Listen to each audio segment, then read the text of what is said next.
It's our 10-year anniversary, but let's remember also that it's the 10-year anniversary of one of the largest, if not the largest, marches in Washington, D.C. to take a stand against the taxes being raised. Remember, that's right after Obama got into office and they started doing all the giving our money away and stuff. Well, Freedom Works, who I am associated with because I sit on their Activist Advisory Council, has put together a 10-year real quick video that I'd really like to share with you, because as we're celebrating our anniversary, we're also celebrating the march for the 1.5 million people, Jenny White was one of them, that showed up to be a voice for Americans across America. So if you want to go ahead and start it for me, please, David.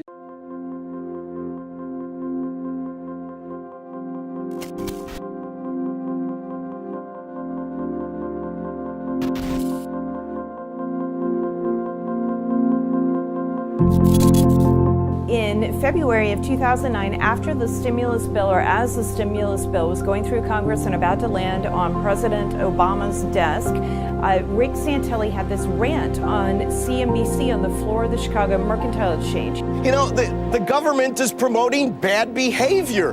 This is America. How many of you people want to pay for your neighbor's mortgage that has an extra bathroom and can't pay their bills? Raise their hand.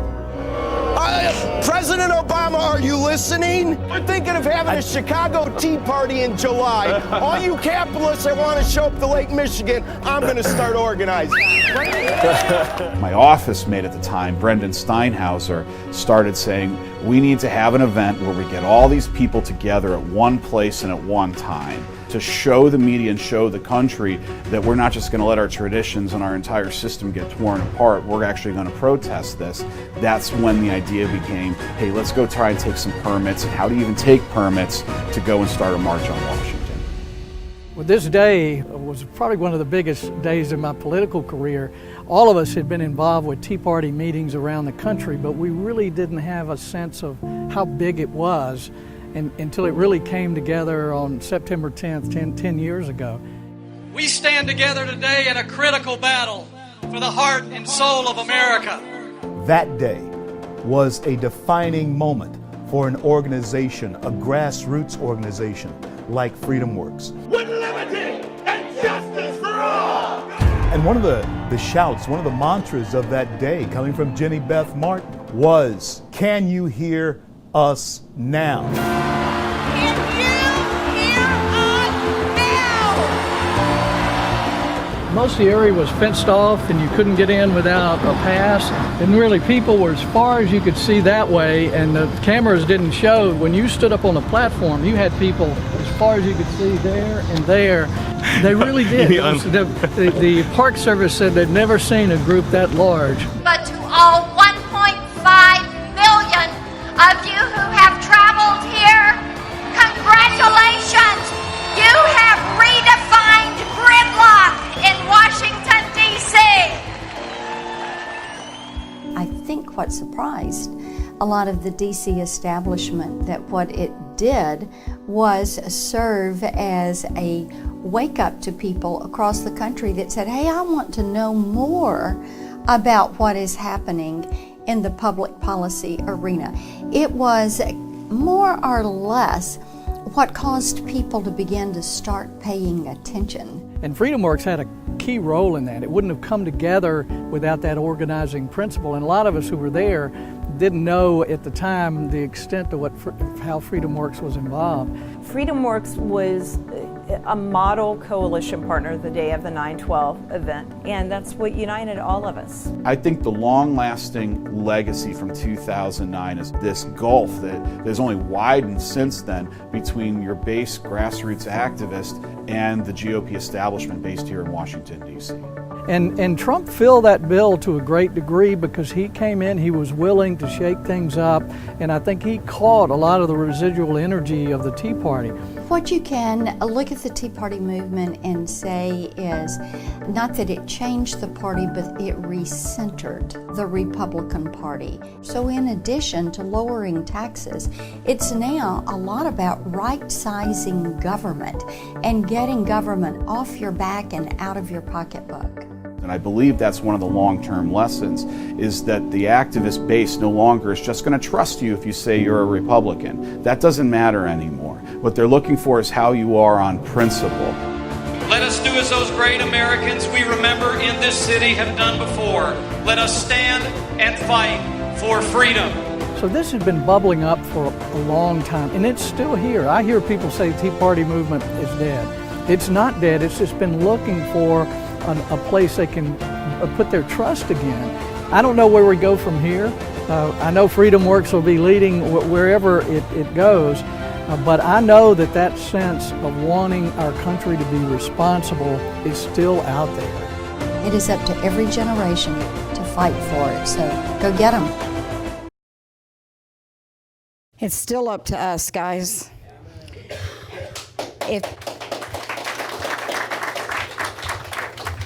It's up to us more now than it was even 10 years ago, because our fight now is against socialism and communism, because it's ultimately communism. So it is so important, guys. I know we get tired. I know that we've all been at this for a while, but we got to stay engaged. We've got to stay involved. This could be our last hoorah, because when we go, this is the country we leave our kids. In looking back and thinking about 9/12 and the organization that we all created, because it wasn't a me thing, it was an us thing. I started thinking back about the people that have made a difference and have been a huge influence on 9/12. And of course, the first person I thought about was Miss Sally Bell, because Sally happened to be the county chair when 9/12 started. And I can tell you that she opened her arms to anyone that wanted to be involved, and she encouraged us to do so. And she was a huge supporter of 9/12. She's been a huge supporter of mine, and we have a mutual fan club thing going on. But so I thought I would bring Sally Bell up. So if you want to come on up, we're just going to set everybody down here at the tables real quick.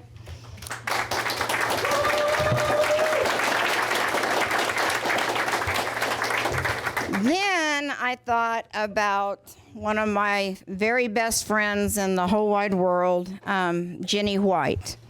Now, I met Jenny when we were first starting the Tulsa 9/12 project, and she was busy working with the OKC 9/12 project. And so we did a little, we drove over, there were a number of us that drove over to sit through one of their meetings so that we could kind of see what they were doing and to get an idea. And that's when I met Jenny. Of course, what we all know Jenny for is her strong fight against Common Core. And how I think did you finally retire the vehicle that you drove all over Oklahoma? It retired on vacation, wasn't it? Was that the one that on vacation? Yeah. So her car died, but that car has been to every point of Oklahoma, spreading the word about Common Core and educating us. And look, many of us were kind of like, we had no idea. She had to come back and talk to us again and again before we finally got it, but we got it. And so, Jenny, would you come up and join us? She is an elected official. She's officially a politician now. She is the mayor of the thriving metropolis of Luther, Oklahoma.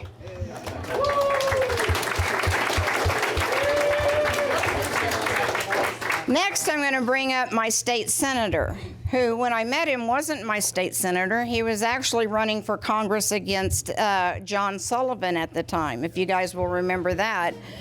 And he caught a lot of flack, but I have been a huge supporter of Nathan Dahm from that point on. He has He means what he says, and he says what he means, and he does what he says he's going to do. And you can't ask for anything better than that in a representative for you in Oklahoma.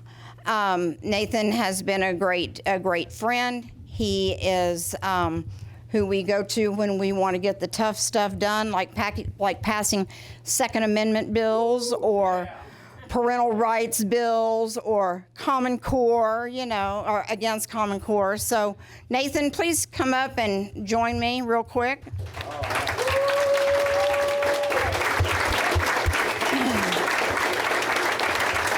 And then it doesn't matter. And then last but not least is State Representative Chuck Strom. I knew Chuck before he ran for office through his mom, who I knew through my mom. And but I got to know and love Chuck and Angie. Chuck fought a hard battle to get into the state house. Unfortunately, he was targeted last year. He was one of our state reps, just as Scott McEachin was, that was targeted to get rid of because they're just too conservative. They just don't want to play ball with all the other guys that wanted to raise our taxes. And but I can tell you that Chuck and Scott stood firm on our conservative principles and values. Oklahoma is not better without them in office. Amen. So please join me, Chuck.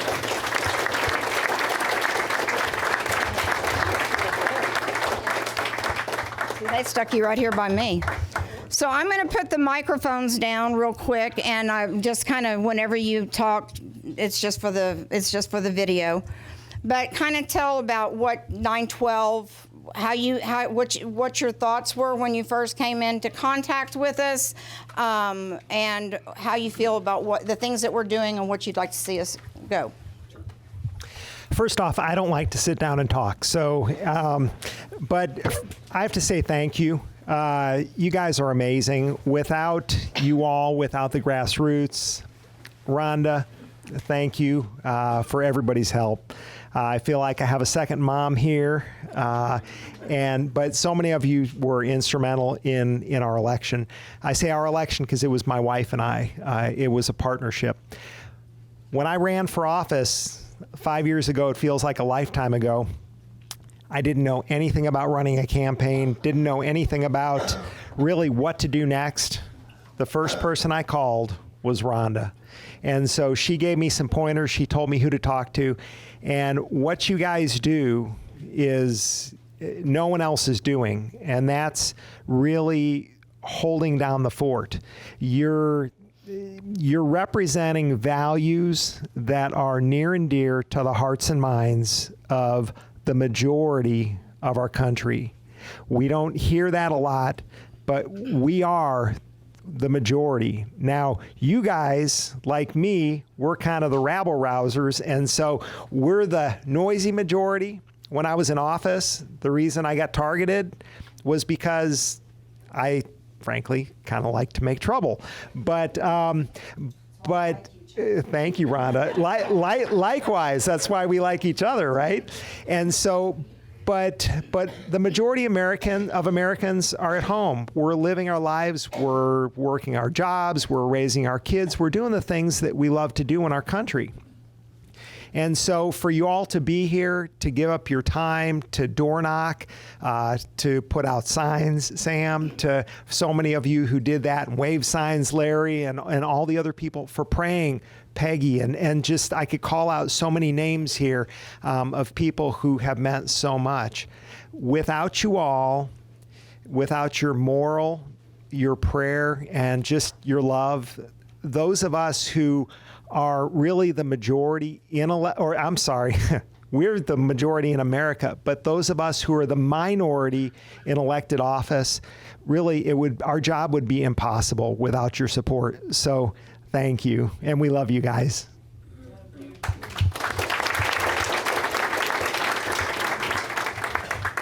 Well, it's funny because I was watching the video and I'm not a crier, and I was going, well, I might cry just a little. It was Rhonda and I and several other ladies actually went to DC. My husband came along, and I will never forget that day, because I remember walking out of the hotel and we didn't see anybody, and we kept thinking, oh my gosh, we've come this whole way and there's nobody here. It's just gonna be us. And so we started walking, because we had this idea of where we were going and where we were supposed to be going. And so we started walking out onto the sidewalk, and it was the most bizarre thing, because we started walking out on the sidewalks, and like streams flow into a river, there were just streams of people streaming out from between buildings on either side of us. And the further we walked, the bigger the river got, until we finally got right in front of and it was wall to wall to wall people. And I remember us standing there just looking around. Well, we were dying laughing at the signs. I mean, it was either her or me sticking each other in the ribs going, oh my God, I did that one. I mean, they were hilarious signs, and I was sad I didn't have one, but that's okay. I mean, we were all right. We had each other. We did, and that's the important thing. But I remember just standing in that field of it was literally a field of people, and just feeling like I'm not alone. I mean, there are other people that feel like this, and I will never forget that feeling of, I mean, you could say solidarity, but that doesn't really mean anything, because it was and it wasn't even that. It was more than that. It was almost like this is weird that I can't speak. That's odd. It was as I can't come up with that. It was as though we were all one. That's better. There you go. It was like we were all one organism almost. I mean, and so it all of the ideas of we had felt so depressed. I mean, just the depression, just the feeling that this isn't America anymore. I mean, we're seeing bailout after bailout after bailout. Oh, and that's kind of a funny story. So, sorry, I got to just do one. So when my car gave up on me in Wyoming and I had to come back to buy a new car, so I actually went to a dealership, because I don't buy new cars, I buy used cars. I will not pay for a new car. But I went to a dealership, and the guy was like, because I knew what I wanted a Ford F-150, and I had all these, like 5 things. And so the guy said, hey, you know what? This Chevy over there, it's exactly like what you want. And I went, no, it isn't, because they took a bailout and Ford didn't. Do you not remember this? And the guy made me laugh, because he goes, that's the first time I ever knew that buying a car was a political act. And I went, dude, everything is a political act. So I just remember that, and I remember meeting Rhonda, and I remember us working so hard to get that 912 group going. And I think the saddest thing, if I had a sad thing to kind of recount, is that was probably the first time we ever realized that our own would shoot at us. And I think that was probably the saddest part, because it was easy to be idealistic when you walked down among all of those people and you became that one soul, and you realized there were more of us than just you looking at yourself in the mirror. And I think it was really sad. I mean, so many conservative organizations have fallen to infighting. And we have that in the Republican Party in Oklahoma. We have it everywhere. And it's probably the most frustrating thing, I think, probably for all of us. I'm not going to speak for anybody else. I mean, it's certainly the most frustrating for me, because it's odd that people don't understand. If you stand in a circle and shoot at one another, there's nobody left. So, I urge, everybody to remember those days, of 9/12, and remember those days of being together and being one, and striving to work with people that you may not really think you want to, because the only way we are going to win is when we do put down our our ideological weapons and meet each other face to face, one-on-one. So thank you, Rhonda, for having us. And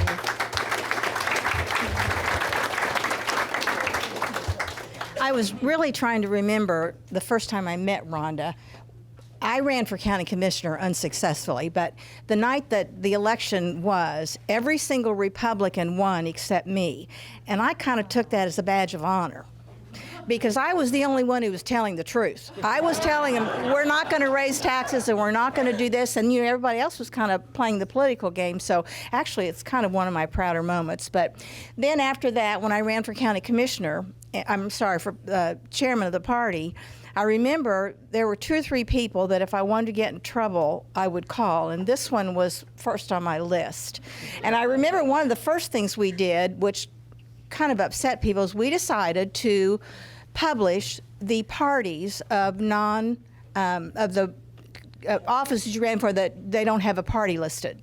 So we went to school boards, we went to judges, and I mean to tell you, the establishment went nuts. You can't do that. Well, my answer was, how else do you know on a judge?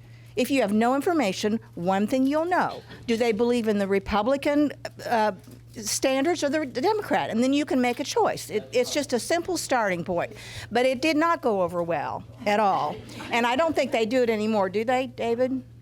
No, we at the last state fair, we did where we kind of said, these are our recommendations, and a couple of people had a little hissy fit over it. Okay, well, hissy fits are good. What I would suggest, I mean, if you're running the party and you want the grassroots back, do things like that, because that's what people are afraid to do. And you know what? It's not the worst thing in the world to run and lose. It really isn't. If you've gotten your message out and you've been able to say, at least people are thinking a little bit. So it's very easy to get discouraged, and things are so bad now. They are, even as you say, Donald Trump's doing some things that are wonderful, and he's doing some things that are not so wonderful. And so it's our job to tell the truth. If we just tell the truth, that's all we need to do. We don't have to color it. We don't have to embellish it. We just tell the truth. And the truth starts with God. Okay, so once we have that as our starting point, we'll just keep going up and up and up. So I feel encouraged. One of the things that is encouraging me a lot are all the homeschoolers. I think that's a wonderful, hopeful thing. Get your kids out of the sewer of public schools. Get them out. And I'm sorry for the school board, but the truth is, people need to love their children enough to see to it that they're not getting what's being taught in public schools. So I think we encourage that. I think we continue to publish things that maybe the establishment doesn't want published, get the word out of who stands for what, and then stand your ground. That's what it'll take.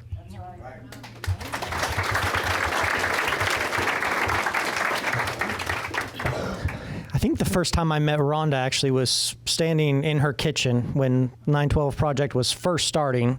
Some of the first meetings were always at your house. You weren't living in my district at that point in time. You were over a few miles away. So I remember coming to that as a young pup. I know for most of you, I probably still am. But I remember coming to that, and when I was first running, like she said, I caught some flack for that. And thankfully, I have never caught any flack since then for anything I have ever done. Haven't done anything controversial or taken any strong stances at all. But the thing that I really appreciate about this organization is the foundation for it. You know, it's the 9 principles, the 12 values, and that's one thing that I see, and I'm sure the other gentlemen that have served in the legislature would testify to this as well, is that there's not a lot of people up there with principles, with values. They don't base their decisions on that. This morning I had the privilege of speaking at TCC to a group of college kids, and they were asking me, they asked me, you know, how do politicians, elected officials, how do they make their decisions? And I said, well, it really depends on the individual. There are some of us that are principled that make those decisions based on those principles and values, but a lot of them actually will make the decision based on if this will gain them popularity on social media. if, they'll look at polling numbers and say, or they'll say, well, I, received 12 phone calls from my district in favor and 4 opposed, so I have to be in favor of it, even if it is violating the Constitution, if they even know that it's violating the Constitution.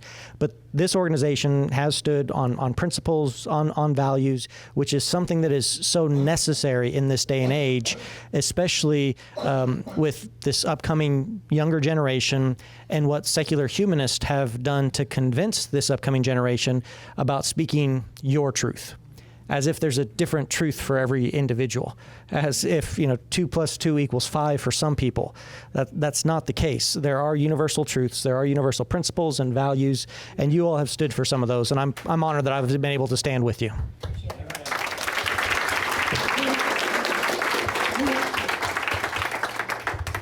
So, what would you say what kind of encouragement could you give to everyone that's here? Because a lot of people are here because it is our 10-year anniversary. And to encourage them to stay engaged and to keep moving on, because we can't give up the fight. This could be our last hoorah. And we had people that were willing to lay down their lives to secure our freedom. We should also be willing to lay down our lives to maintain that freedom. So just kind of, what would you say? What can we do? What kind of encouragement can you give them that they can take home with them? Okay. Really, the encouragement is this. Understand what your foundations and beliefs are based upon. For my wife and I, they're based in Scripture. What Nathan said is so true, that so few elected officials know what they believe before they get elected. They think that they're conservative until they get elected, and then they have to try and figure out what they believe. There's a small group of us who know what we believe, and God opens the door for us to serve. That's a radically different. Those are like two sides of a coin. So to answer your question, Rhonda, what I'm seeing is the rise of evangelical conservative Christians who are interested in getting politically engaged. The city elders, you're seeing groups across the country that understand that if we don't get back to the roots and the foundations of our nation, that we're going to lose it. Really, what you said is and what Reagan said is that it's freedom is only a generation away, right? So the basis of why we believe what we believe, and then be willing to get out there and do the legwork, be willing to get out there and do personal sacrifice. But more than that, it's more than just what we think. It's, are we willing to educate our kids, our grandkids? That's the biggest thing, guys. What Sally said is so true. And Sally, thanks for inviting me to be part of the group way back in 2008, 2009, because that helped lay foundation. And so, but make sure your kids and grandkids understand why you believe what you believe. They look at us, and a lot of us have, some silver in our hair, as, well, we just don't understand. And we're not part of that generation, but we are, because they're not going to go through anything that we haven't gone through. Yeah, the spin's a little different, and the situations are a little different, but in the reality, it's like Solomon said, there's nothing new under the sun. So the bottom line is this: we got to connect with our young people. We have to educate them, get them things like, is Genesis history? Go out to American Family Association. Go get those videos. Go get them drive-through histories. Go get them. What's that? Tuttle Twins. Yes. Okay. So Tuttle Twins. Okay. Oh, okay. Yes. So Tuttle Twins, and thank you, Nicole. And so get them those videos, and then sit down when they come over. Yeah, it might seem boring, but sit down. You don't have to make it an all-day thing, but just make it fun. And so that's the biggest thing, is somehow or another we've got to counteract what our kids are being taught. And I couldn't agree with Sally more. My two older kids went through public school, and I watched the brainwashing occur, and I didn't know how to we counteracted it at home, but at home is this much a percentage of their time, right? Whereas the rest of their time they're with their friends and they're getting force-fed indoctrination that's contrary to everything that we're teaching at home and that we hold near and dear, right? Our values. And so yeah, if you've got to pull your kids out or pull the kids out of public school, pull them out of public school. Trust me, they're going to be way ahead of the game because now you can put your values into them, and there are so many options for them to get a great education these days outside of a traditional public school. So the hope is there are lots of resources, and it's time to just utilize the resources. But guys, again, thank you. I appreciate you being here.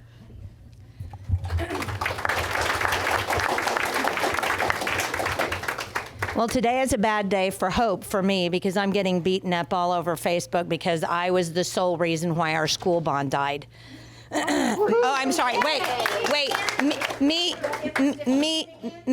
and my homeschool posse is what we're being called. Me and my homeschool posse killed our school bond. Yeah. No. But David's going to help me out with that. He's actually going to wear a MAGA hat, and we're going to do a video together about how you kill a school bond and put it up on my mayor page. It'll be great. I wanted to piggyback a little bit on what Chuck said, because I think most of you who know me know I've homeschooled my kids since they were in elementary school. And I will tell you that I remember times during that whole Common Core fight when the four of us would have been someplace and we had to go have beers afterwards, or we were going to play in traffic. And I remember thinking, oh my gosh, this is the hardest thing ever. Well, I'm going to say being an elected official ranks up there. I'm just a mayor of a little teeny tiny town. I'm not like these guys. But I'm telling you, it's... yeah, so we're, and moving on. So my daughter is now in concurrent classes at Rose State University. And she's been homeschooled since she was in fourth grade. And she decided that she wanted to take American National Government. That was her first class, so she's taking American National Government. So... let me just tell you this. We did the same work in fourth grade that they're doing at Rose State College.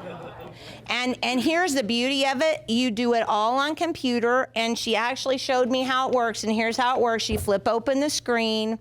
It takes you to the reading. They highlight the part that you need to read. Okay. And then after they highlight the part that you need to read, they give you a little quiz over the part. And if you miss it, then they go up and in blue highlighting, they bring it down and they show. I'm like, are you kidding me? Wow. So she sends me these text messages from the classroom. Because this is my kid. She sends me text messages from the classroom, and this is the second time this particular question has come up in her reading, and then it came up in class today. Are you ready? This is your quiz for today. The language of the Constitution is A, explicit and precise. You won't know anything about this, so stay out of it, okay?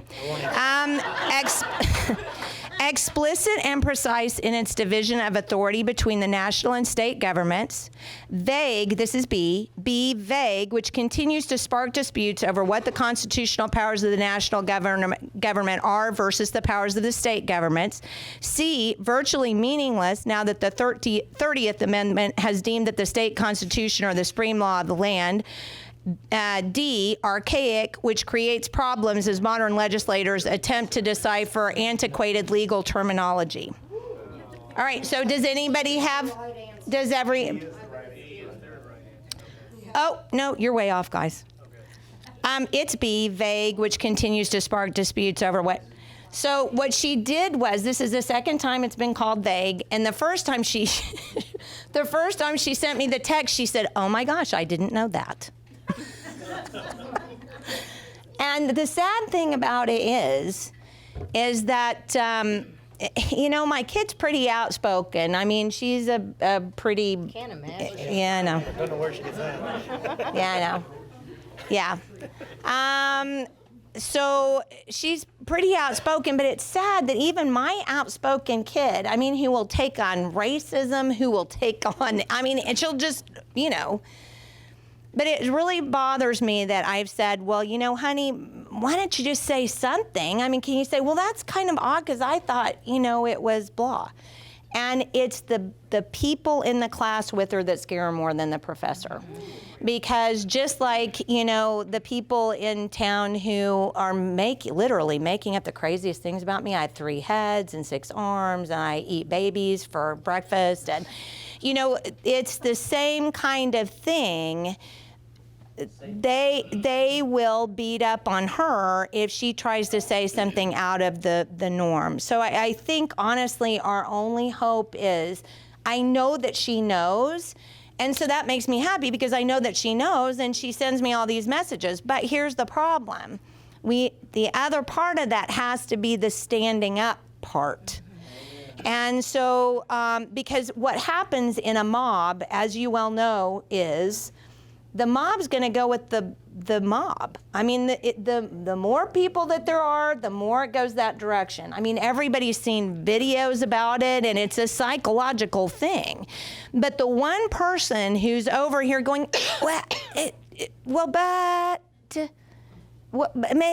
maybe. You know, even if it's just that, you don't have to stand up and go, God, you're such an idiot. That's not the answer. I mean, that's not going to help anybody because we're just back to that. But if you would just say, well, you know, I don't kind of think maybe that is. I think you can kind of stammer your way into it if you need. But I think our kids need to see us stand up. I think when like the guy at the car lot, you know, I mean, stick it in there somewhere, you know what I'm saying? And let your kids see you doing that in public. I have never cared whether my kids were embarrassed or not. I used to be the mom who would go in the shopping cart going, oh yeah, we're singing at the top of our, oh yeah, they loved that. So, I mean, I scared them off of being nervous about that early on. But it really is important. If your kids are in public school, for sure, you have to spend that time destructuring their thought process. You have to, hold on, Peggy, let me get this one thought out or I'll forget. The best thing I think you can do is get a good program on the Constitution and government and teach them before you allow somebody else to teach them. Because even though my daughter is sitting under this crazy person, clearly, and she's better educated than him, she doesn't get roped into that, right? So she'll go, well, I may not say anything in public, but I know he's crazy, right? Amen. So I think that's the biggest hope I can give you is if you train them up right, it will come back in text messages from class. But it is what we've got to do, because if we can't get them moving in that direction, they've got to see us doing it. But then we've also got to get them moving in that direction. That's the only hope we have. Did you get that, by the way, babe? I don't really have a question. I'm sorry, Peggy. I'm so sorry. Let me have it. I do have a glimmer of hope on the education front as far as history goes.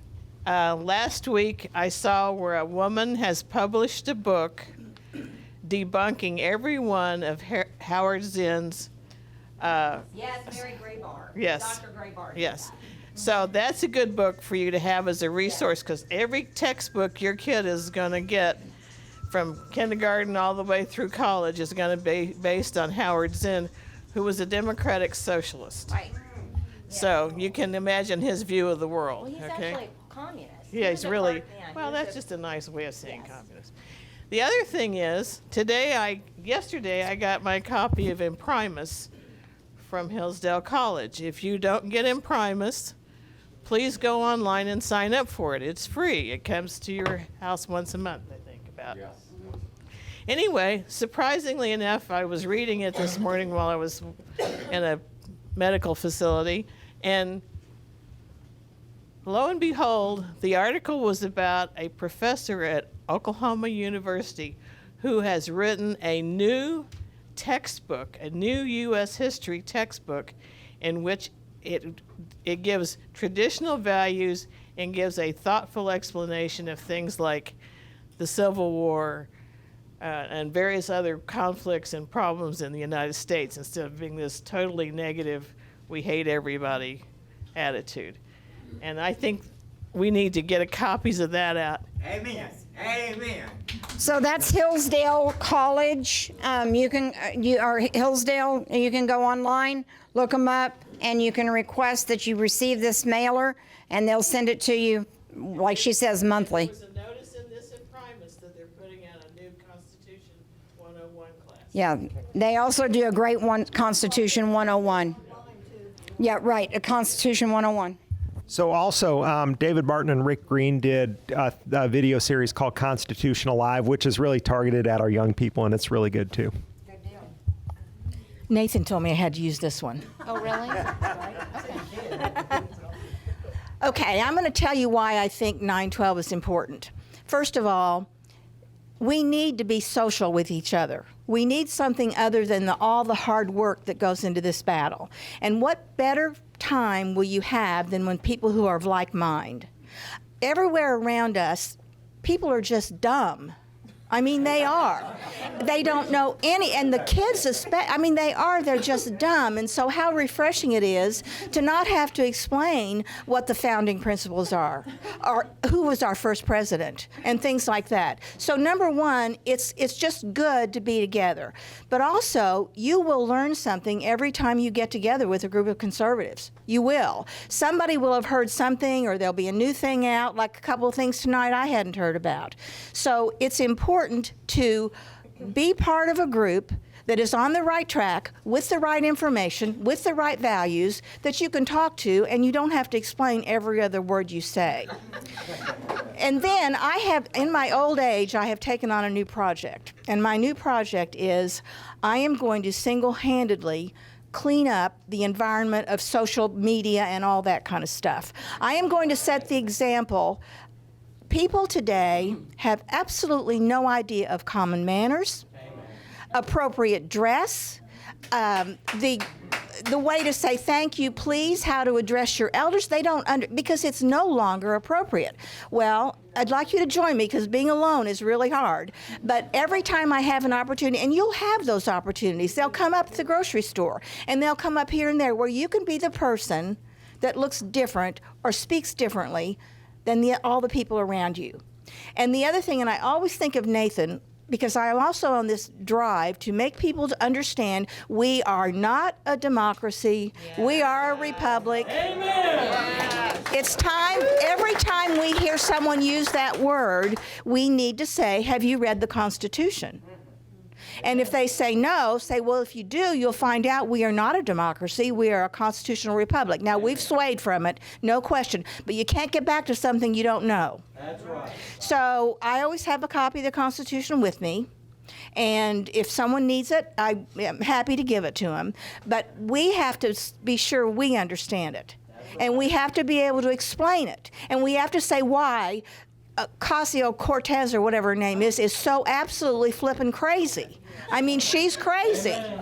So that's my kind of little old age thing. I'm going to just go around saying exactly what I please, and trying to, because when you do that, good.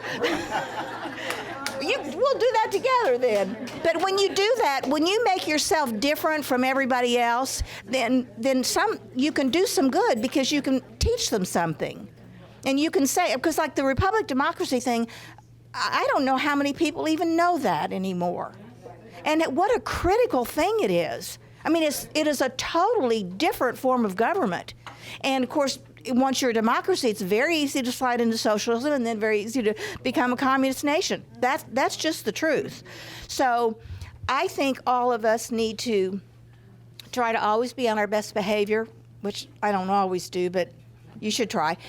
Try to, absolutely, and try to set a good example for your family, but of course for strangers. Just set a good example. And then be ready to answer questions when they come, because I believe, with as crazy as everything is now, I believe a lot of people are going to start saying, I don't get this. And you can say, let me tell you. Because we know where it's headed. And then I look at these young legislators and I think how rude they are. They have absolutely zero humility. Zero. Amen. And you know what? Without humility, you're not much of a person. Amen. So let us set the example. Speak up when someone's wrong. Do it politely. Yeah. Rhonda always taught me that, because I'd be ripping mad. She said, no, we're going to be real calm about this and say it. So, and we did usually, but anyway, I just think that we're in a perfect opportunity to set an example, and that's what I'm going to do.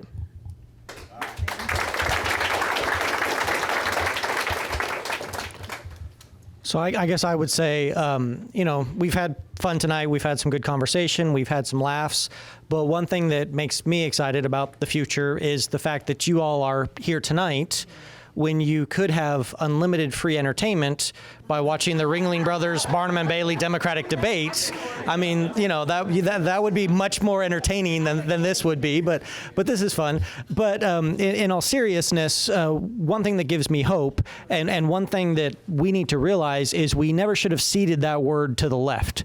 They do not own hope, okay? We own hope, and hope is one of the most powerful forces on the planet. And so we need to encourage people. We need to make sure that we have that hope, that we are expressing that hope. But one thing that gives me hope is not just the fact that we all are here tonight, that we've been involved with this for 10 plus years, and it was worth it. Was it worth all the blood, sweat, and tears to stop Common Core first in the nation on some days? But looking back on it, I mean, I would say that for my last 7 years in office and 10 plus years being involved, it was all worth it to restore our Second Amendment rights without having to pay the government for that. So we can look back on past victories, and that can encourage us for the future. The other thing that gives me hope is this last weekend I had the opportunity to speak at a conference down in Austin with over 400 college students that understand the principles of liberty, that are trying to pursue that and push for that. They are not socialists. They hate socialism. They understand socialism. They understand freedom and liberty. And it's with an organization that their goal is to get 250 liberty legislators elected by 2022 across the United States. And this was just...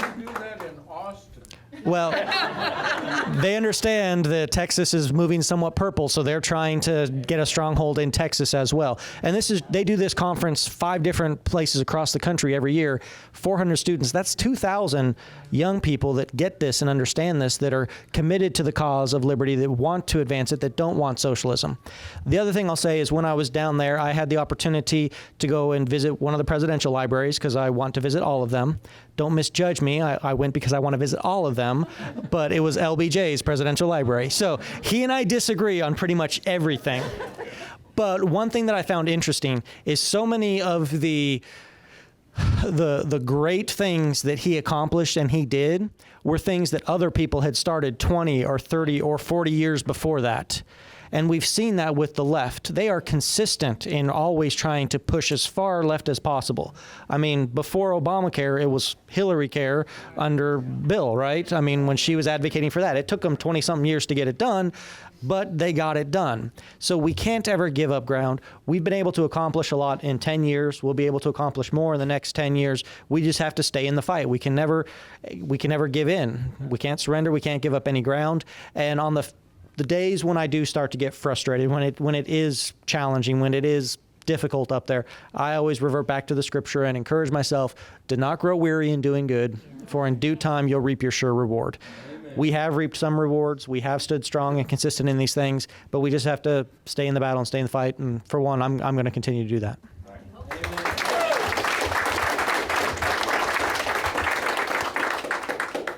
Does anybody have any questions that they would like to ask?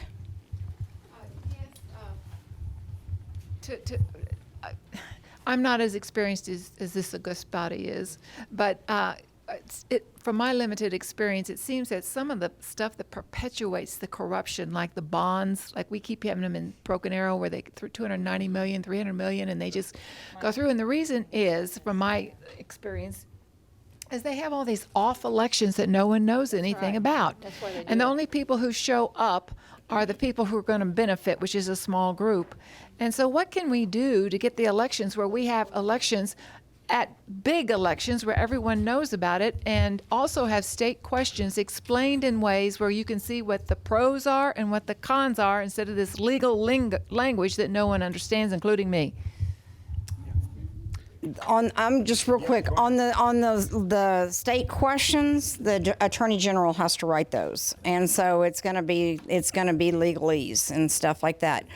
One of the things that we do is that we do educate you on what the pros and cons are on each state question, and so that's the only thing I have to say about that.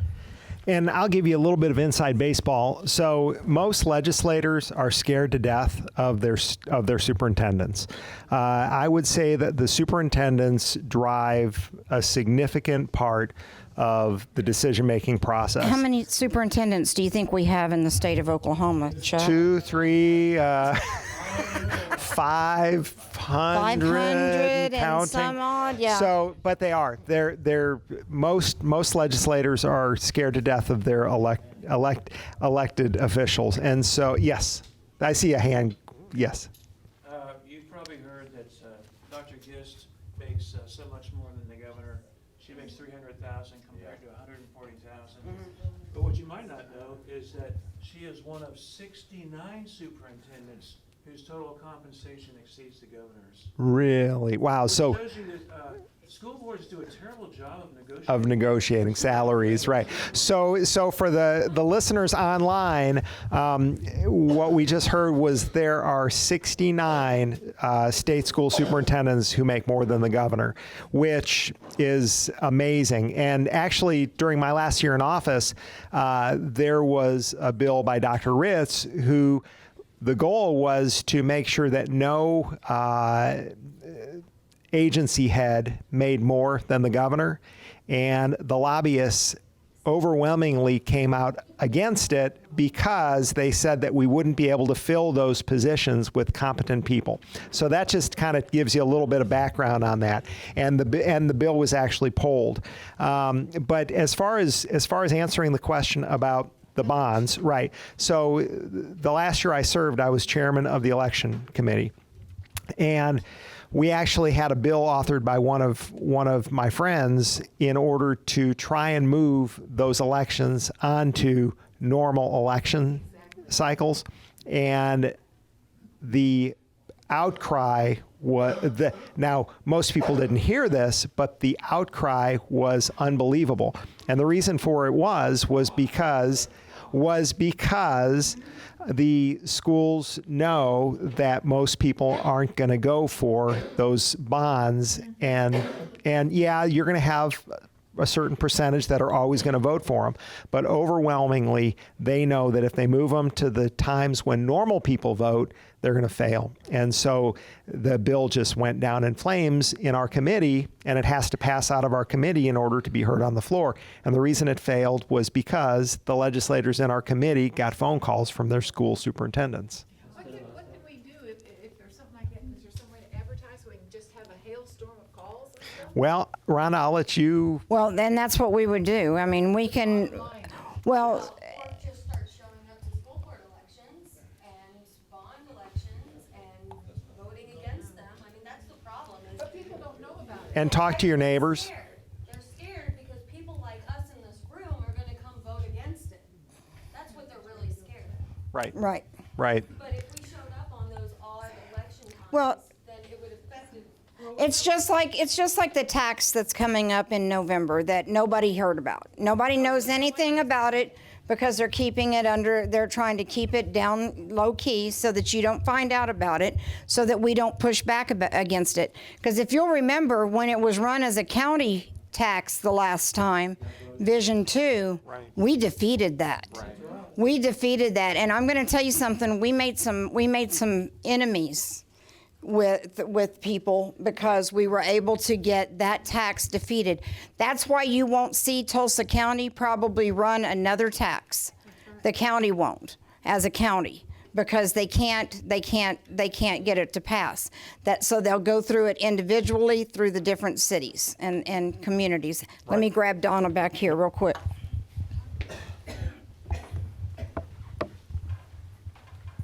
If y'all listened to KFAQ, you heard Gwen Freeman, our county election girl. She said this next year, we've got an election every month.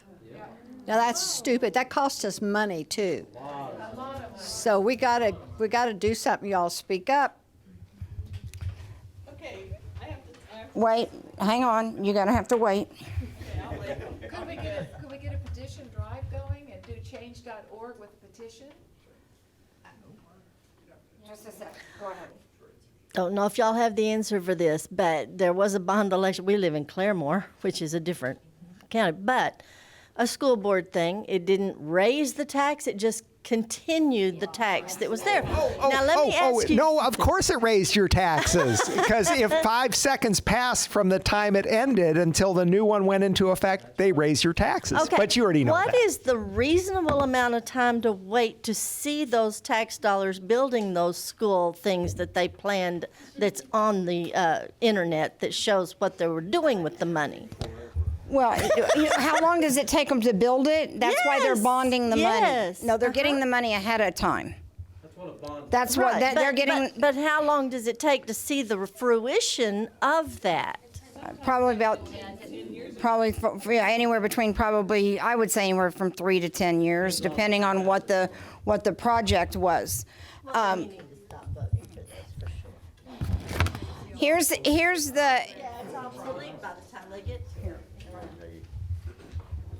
Okay, I'm sorry. Couple of things. Number one, if you have a child in school, you will get bombarded with literature, phone calls, all kinds of things telling you when the bond issue vote is for the school. If you don't have a kid in school, you'll never hear about it. Okay?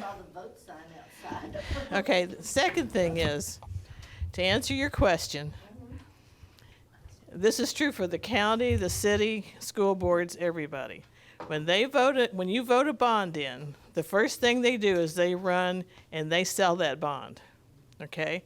And they pay somebody, and in the case of the county, they never disclose who, but somebody gets a nice fat fee for selling that bond. It's like 6% or something. And 6% of $1 billion can be a few dollars. And Peggy, most of our bonding is done out of Oklahoma. Oh, okay. Even better, isn't it? Okay, the other thing is what school boards do, and they won't tell you they do this, but here's what they do. They sell that bond, they invest the money, and they play the float. In other words, when that bond money is invested, it may be 2, 3, 5, 10 years before the money is actually spent, but in the meantime, it's invested, so it should be earning interest or dividends. And they take that money and they spend it because that's not covered by the bond. And the school districts have figured out to max out their ad valorem. They weren't doing that before, and Broken discovered that they could just do that and then spread it out over, do a bond every 2 years and do it that way, and that's what they've been doing ever since. Here's something just real quick that I want you to think about in Tulsa for this tax. They're going to tell you, just like you said, that it doesn't raise your taxes, that it's just going to carry it on. Let me tell you something. They continue to lose people from Tulsa. Every time someone leaves Tulsa that is not replaced with someone else that's a taxpayer, your taxes just went up. Yeah. So don't let them tell you, because it's all based, they're going to get their money whether the pool is $100,000 or $50,000. They're going to get their money. And so don't buy into it's not going to raise your taxes, because they're lying to you. That's right. They say that every time. Well, and another thing, if you live in the city of Tulsa, I wish George McFarland were here because he could give me the actual. but your water rates have gone up, I think, 7% every year for the last how many years? I don't know. We need to figure that out and put it out. And if you're on city sewer, your sewer rates are going up 9% a year, and it's been going on for 6-7 years now. So think how much 7% compounded every year. It adds up pretty fast, or 9%. To sit here from a little teeny tiny municipality and listen to this, because I'm like, wow, really? We tried to raise the water rates like 1.5% just so we could actually pay for our water system, and we had 60 people show up at the meeting. It's the only time I've ever seen people at our meetings. But I wanted to point out something since we're on this topic. I was not kidding about a school bond just going down to defeat in our town. It was a $17.4 million bond, or $27.4 million bond. The $17 million of it actually went to the buildings. $10 million of it was padding for all kinds of things. I mean, so it was ridiculous. But I think here's what I want to leave you with. Many of us were activists and still are. I mean, I consider all of us up here still activists. And everybody who's here in the room, you're an activist because you're here and you're engaged. I mean, anymore, that's what it takes. We have a 5-member school board in our little bitty tiny town. And I have, one of the guys is a friend of mine. We became friends. And he's somebody that I consider a very reasoned individual, and I've enjoyed having a friendship with them. Well, during this bond fight, it became a little harder to be friends. But I mean, during this bond fight, he was making several statements that weren't true. And, I basically said, well, here's the problem with that, and brought it up. And he would counter me. And I said, well, Tony, let me just stop right here and ask you a question. What do you see as your role? What's your role as a school board member? And he said, well, I'm here for the school. And I said, you're here for the school? Aren't there employees at the school that are here for the school? I mean, isn't the superintendent for the school? So why do you see your role as here for the school? Well, because that's what I love kids, and that's what I do, and that's what I'm here for. And I said, well, Tony, I'm going to give you another theory, and I want you to sit and think about it just a minute. I see your role as somebody who's protecting the taxpayer from what's going on in the school and holding the school accountable to what's going on for the taxpayers and the citizens in the district.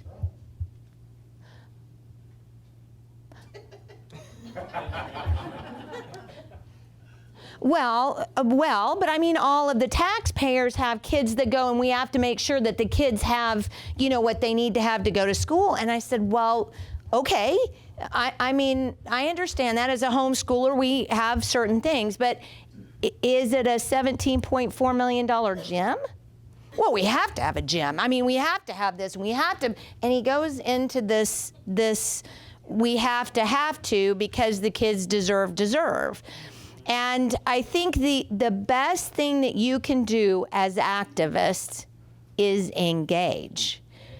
You activate yourself to engage with other people. And I'll tell you something, if you have never met your county commissioner, if you have never met your school board person, you absolutely must be doing this. And I don't know, I think probably the worst thing that we have going against us is that we all know what the right thing to do is, but we don't have the patience to sit down and try to get somebody to come to understanding about what their function really is. So I just really, I urge you guys to make these relationships, because relationship, in the word relationship, is relational, which means having a relation, it's a together kind of a thing. And people that you have a relationship with will listen to you 10 times better than somebody that doesn't. For example, my friend on the school board, I know he's churning that over. I know he is. So please think about that. Yes, sir? That's excellent what you just said, and we need to keep that in mind. Thank you. Will you tell my husband? And yes, your city councilors. That's exactly right. Because let me tell you, as a mayor of a town, I get so irritated when everybody's all over Facebook talking about something and there hasn't been one person at a meeting. You have something you want to say, that's where you go, is to the meeting and say it. You don't say it on Facebook because nobody cares. That's true. Very true. If you can't go meet them in person, but let them know who you are. Know you're an actor. Let me just let them give an opportunity real quick to, okay, you've got one more question and you've got another question,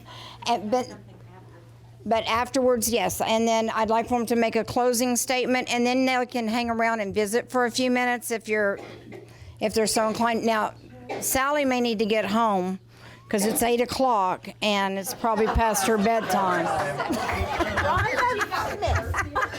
Hang on. I'm going to start back here, work my way up. Okay.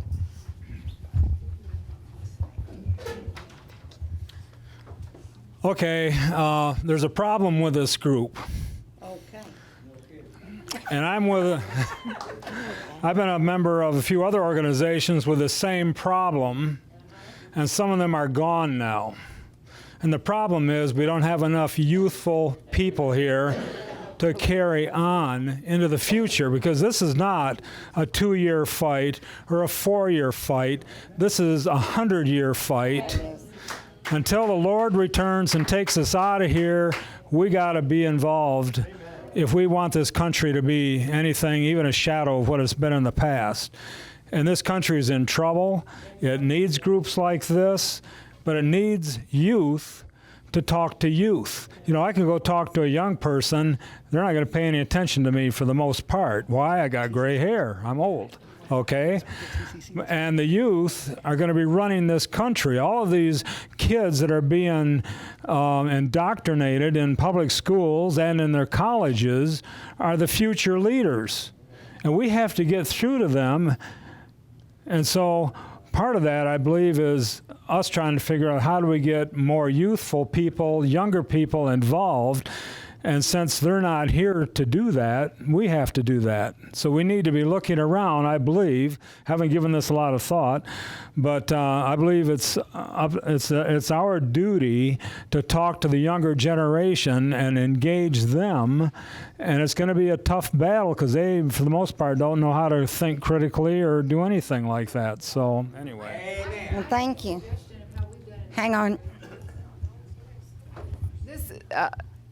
I got very involved with the youth in my neighborhood and, in fact, all the families. And how that occurred is we had quite a few kids that were roaming the streets from age 5 on up without any parental attendance. 5 of them would get on my roof and play if I wasn't home. And they would break into homes, etc. Lots of crime from kids just young and unattended. So what happened was I basically went out and did a type of Bible school on the creek bank with a flag on either side, and we had games to get all that energy off and contests. We had a table set up with refreshments, loud, happy music, and then we had classes that taught them various character issues or Bible stories and illustrated, made it lots and lots of fun, lots of games and stuff, and it really made a difference, and the crime rate went down, and we tried to instill various, we had the firemen come and we had policemen come and we had water stuff and all kinds of fun. But what we did was eventually we had parents all sitting and adults would volunteer to help us and stuff like that. And they would sit on the bridge. It was a little bit like Jesus on the Mount of, doing his Beatitudes and stuff. And it made a big, big difference. But you have to get out where the kids are. They're not going to be in a city or a building or anything like that. And it attracted police attention. one of the parents heard that the kids were being handed out something, and so the police came. Oh yeah, you're okay, no problem. You know, we showed what all we were doing. We asked them to come please attend and stuff like that, and it had a huge impact. And I got to know the parents, and we sent a lot of the children to free of charge to camps for the summer, you know, and we started to try to work. So that's one way to reach the kids in your neighborhood. They're wandering everywhere and they're bored. And if they don't have anything to do, they're going to get into trouble. Did you have another question real quick? Yes, I did. Again, I am inexperienced, but you guys know what you're doing. Back to these, I'm calling them corrupt elections, because it's meant to push through their agenda. Could we get a state question going and a petition, and like change.org, for instance, that can really... Change.org, here, I'll tell you what it is. Change.org is just an online petition, and that's all it is. It doesn't accomplish anything. It accomplish. Yes, we can, listen, the great thing about Oklahoma is we have a constitution that does allow us to do different petitions. We can do an initiative petition. We can do a constitutional petition. We can do a referendum petition, which is what we did last year when we were fighting the taxes. So yes, you can. Here's the problem. You've got a set amount of days. You've got 90 days to get the set amount of signatures that are required to get it put on the ballot. Can we do it? Yes, we can. You know, it is something that can be done. Jim, I'm gonna let them wrap up so that we can kind of shut down. I know. Okay, wait. Hang on. I'm lying.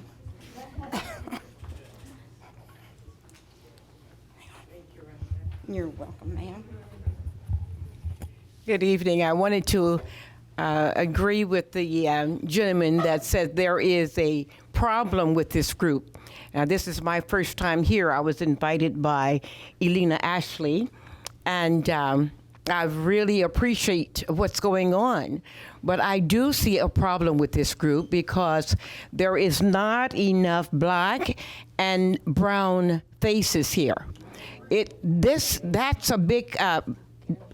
That's an entity that we need to address, because if you have a small amount of people that's uninformed, it can really make an impact on the bigger picture. So I would like to encourage everyone of you all who are a different culture to make sure you reach out to culture in your grocery stores or in your churches or wherever there are persons that are not like you, and really help them to become informed.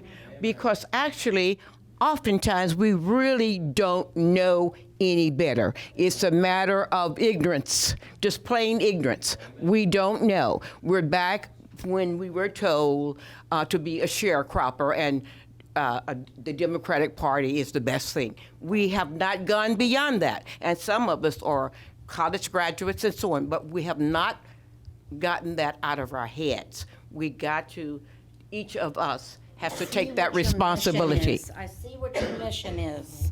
Thank you. No, huh? No, I would. No, I'm with you. I love it. I really do. Who else had one more, and then we're going to wrap this?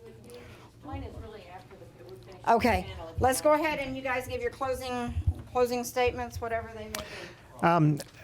I'll just keep it real quick. Thank you for being here. The one encouragement I want to give us is this. Right now, our state chairman is under tremendous attack. We, as Republicans, it was mentioned, and I experienced it, we eat our own. And I don't understand why this is a generic, we could be Republicans or Democrats, but I'll tell you, Republicans are really bad about eating our own. And so I'd encourage you that if you don't like David McLean, my dear friend, just go vote against him or run against him in the next election. But I'd encourage that the attacks stop. So that would just be maybe a plea from someone who's had who's had lots of arrows in the back. But just I'd encourage. So, and again, thank you for being here.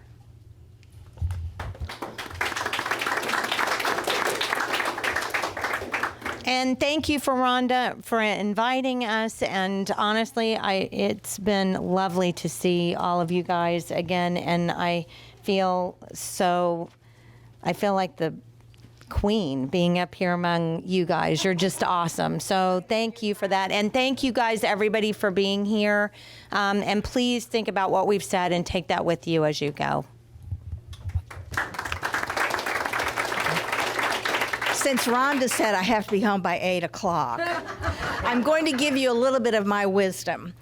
I've been involved in this fight for a long, long time. I grew up in a household that was political, and my father voted Democratic one time for Franklin Roosevelt, and then he never voted Democrat again. So I came to the planet interested in politics. I survived TU, which is a very liberal school. I kind of led the fight against the Equal Rights Amendment because nobody was organized, and I just got plucked out of the sky. I've had an aborted fetus put on my doorstep. I've run for office, and I've run for county chairman. People need to, I was not comfortable with any of that, but people need to do it. Good people need to do those things, and if you don't win, you've still done something that's profitable. But the last thing I would like to say is over the years, I have watched this country change dramatically, but nothing like it has changed in the past, say, 10 years. It is snowballing. It is so fast. The good thing is, I think they've gone so far that they're going to wake people up who were not awake before. That's where our job comes, because once they start to wake up, we've got to have the answers for them.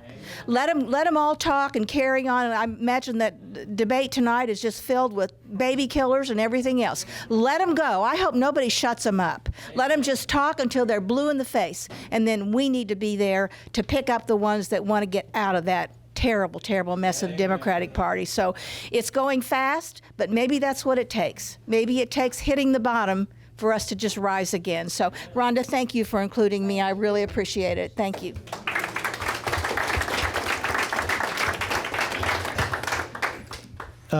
It's been an honor and privilege for me to serve in the capacity I have in the last 7 years. I know I wouldn't be where I am without most of you in this room and your support throughout all the years.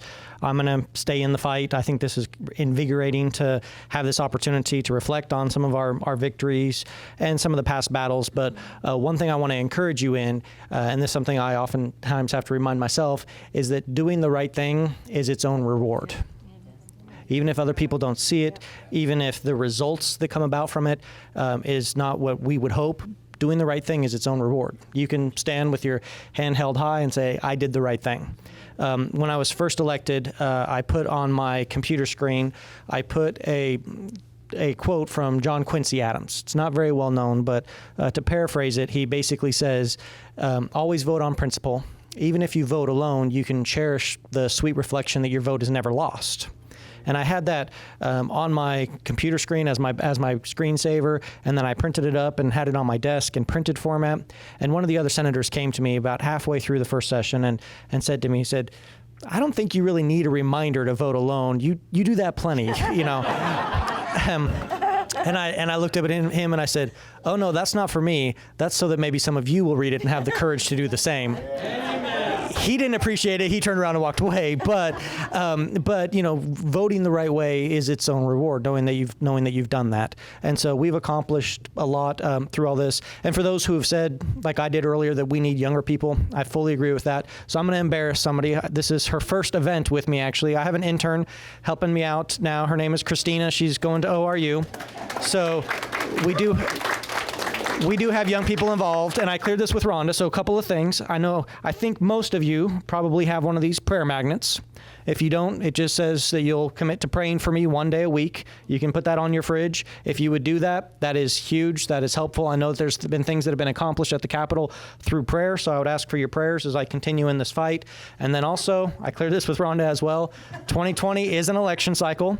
It's not just the presidential election. I'm going to be on the ballot as well. So I am working on everything, getting prepared for that. And it's not just about campaigning. One thing that I do is I buy pocket constitutions and I give those to every single high schooler that comes through the Senate Page program. I buy copies of the law and I give those to our pages. I buy copies of the 5,000-year leap. So some of the campaign funds go to those things as well, not just to yard signs and those things. But Christina has the contribution envelopes, donation envelopes. So if you're willing to support me in my upcoming reelection, or that money will also go to Pocket Constitutions for Young People, I'd appreciate your support and your prayers. So she has both of these magnets and those. But thank you for allowing me to serve you as well. Okay, real quick before we leave, I want to let you guys know about something. A few years ago, Matthew Vermillion started 46 News, which is an online news source. Due to health issues, he had to shut it down. We're in the process. I'm working with him. We're in the process of bringing it back. It's going to be is it 46news.com? The number 46. Written out, 46news.com. We're going to go live the 1st of October. We want to be able to provide content, original content, just showing you, just telling the story and not telling you what to think. We also want to be an aggregate for other sources as well. So if anybody's interested in helping with this and contributing stories and interviews or anything like that, we'd love to talk to you, because we feel that this is something that's needed in the state of Oklahoma, that you've got a place that you can go to where you can find the truth in news. So watch for that come October. Do I have anything else that I needed? Okay. Oh, no, you're good. I can't get up. Oh. Okay. In a minute, I'm going to open a can of worms. As I came in here today, I was looking at the Tulsa 912 project I don't know if it was on Facebook. It must have been on Facebook that I was looking at. There are some reviews on there that are negative, about as many negative as there is positive. So I would, who knew? I would encourage everybody in here to get on that site and say something positive. They're calling us bigots. They're calling us racist on our Facebook page. So I would really encourage you guys, get on there and put some good recommendations on there. Yeah. So you didn't know that? Okay. I did not. No. Okay, so here's my can of worms. Does anybody in here consider themselves an animal activist? I'm sorry, repeat that. Animal activist. Okay. Are you an animal activist? An animal, you may be confused. If you're interested in animal welfare, that is different than an animal activist. An activist is like PETA and the Humane Society of the United States, HSUS, okay?